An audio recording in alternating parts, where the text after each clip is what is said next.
guys? Today's video is kind of a continuation slash companion to my video talking about my favorite kids series. So if you want to watch that, I will have it linked in the description and in the eye, so you can watch those and see what you think. But this one is going to be talking about my favorite young adult fiction series. First off the bat, Fear Street by R.L. Stine. These are my all-time favorite books. If I could read anything, it would be a Fear Street book.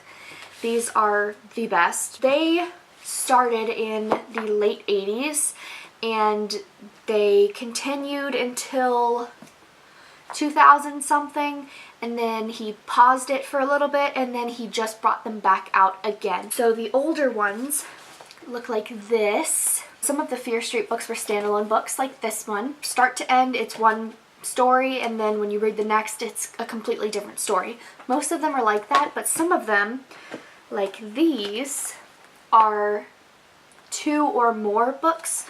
The Babysitters series actually has 4 books in it. I think that might be the highest amount of books in a Fear Street set. There's also the Fear Street sagas, but I'm not considering that a Fear Street novel. I'm considering that its own separate entity because it's like 15 books or something just of that one storyline. So these are my favorite books. And then when he brought them back, now they look like this. They're hardcover. They're a lot bigger than the old ones used to be. I kind of wish they came back like this because these are a lot cheaper. These are like, what, $4 for the whole story. And these are $19.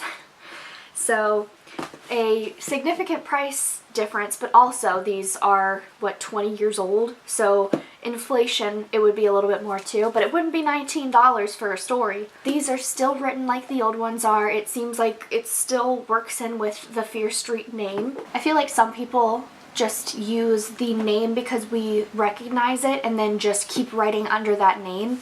But I feel like with these, they do continue the Fear Street story and they fit in really well. So that is my all-time favorite series ever, is the Fear Street novels by R.L. Stine. Next is actually a really close second. For some reason, this is the only book out of the series that I have, but I know My Books A Million has a million of these because we sell used books now, so I know that I can get all of the other ones for like $5 each for a hardcover, which is pretty awesome. This series I have read so many times. It's just so good. It is the Vampire Academy series. I was actually really excited when I heard that it was going to turn into a movie, but then I heard all of the bad reviews and I never ended up watching it because I was scared, because this meant so much to me that I figured, well, if the movie sucks, it's going to make me really upset and wish that they just never made the movie. So I never watched it, but I do plan on watching it because even if it sucks, this is such a good series that I want to see what they've done with it. Vampire Academy. Lissa and Rose are sisters and they're on the run from an academy. They got captured and then got brought back to their academy. And Rose met Dimitri, and he was her instructor. They end up falling in love. They are my favorite couple in a book series. I think it is just so cute. There's 6 books in the Vampire Academy series, and then there's also 6 books in their spin-off series called Bloodlines, which focuses on their friend named Sydney. I also definitely recommend that series, but I don't have any of those books.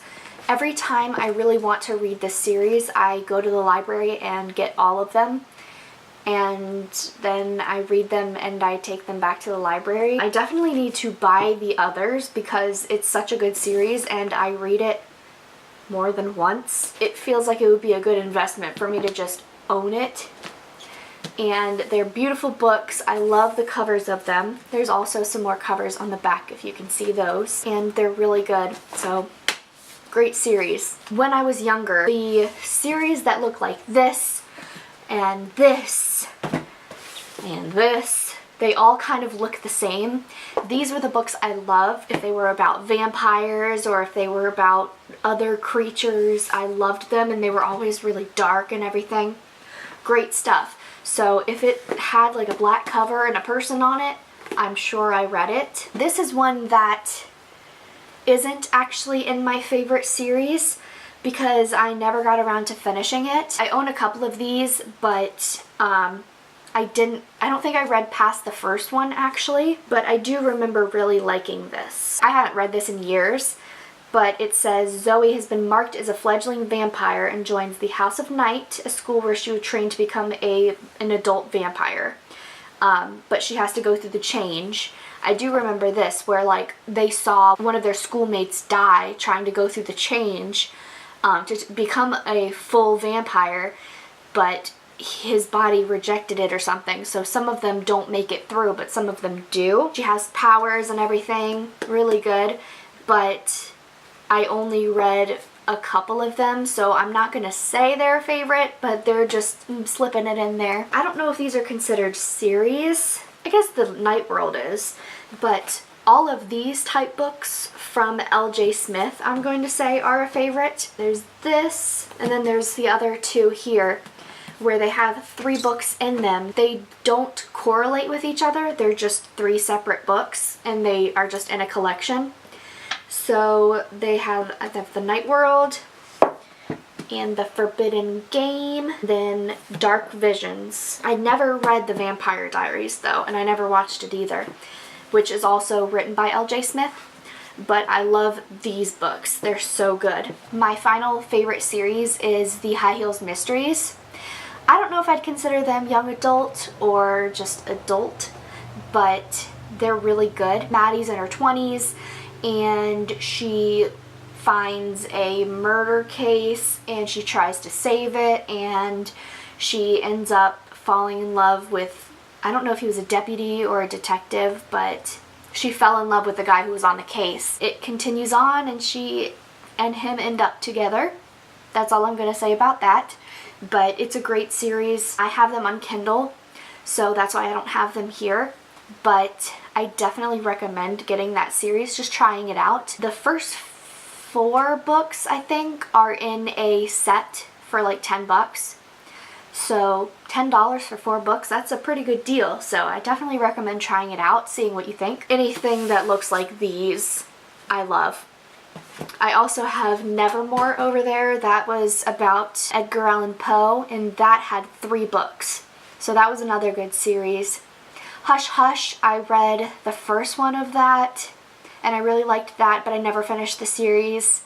The Asylum series I own, but I've never read. So a lot of the ones that look like they'd fit in with these types of books, I either started reading or I know of, but I haven't read them, and I'm sure I'd love all of them. I just haven't gotten around to reading them. It seems like lately I have to be in the mood to read, otherwise I don't really want to read. I'd rather just be on my computer, which is not very good, but it's the easier thing to do. I find myself doing that a lot more than reading, and when I was younger I would go through several books a day. I used to work a job overnight, and that's where I reread the Vampire Academy books, and I would read like 2 or 3 a night over my shift. This took me like maybe a week to read the full series because I would read like 1 to 2 or 3 a day, and then I would read the Bloodlines books. And then in between these, I would also bring the little Fear Street books because they're so tiny that it takes nothing to read these. If you have an overnight shift job where you can read during your shift, these are some to get into. Maybe some of the scarier stuff. I mean, this is all scary stuff, I guess. Depending on what your job is, it might kind of freak you out reading them at night. If you're like a security guard or something, it might freak you out, but depending on your job or depending on what you're doing, that's how I would read a lot of these books. If I were to choose anything, I'd probably choose Fear Street, especially because, I mean, if you go to any thrift store or any bookstore, you will find these, and they're going to be a couple bucks. They're easy to get into. You don't have to buy every single one of the series because a lot of them don't correlate, and they're really short. But if you're willing to get into something that takes a little bit more time and is a longer story, I would consider Vampire Academy. It's great. You've probably read it because it seems like everybody's read it because it's such a good series. In case you haven't, and in case you've never heard of them, they're great, they're good. And Bloodlines is also a really good series. I didn't know about Bloodlines the first time I read Vampire Academy. I didn't know they existed, and even the second time I read it, I didn't know they existed. I think I looked it up to see if there was anything else after Last Sacrifice because I loved it so much, and then it turns out it had a whole extra series. So I was really excited to learn about that. If there's anything you think I would like or anything you love, put it down below, let me know. If you've read any of these and you like them or if you hate them, comment down below about what you think. Thank you for watching, and I'll see you in my next video. Bye.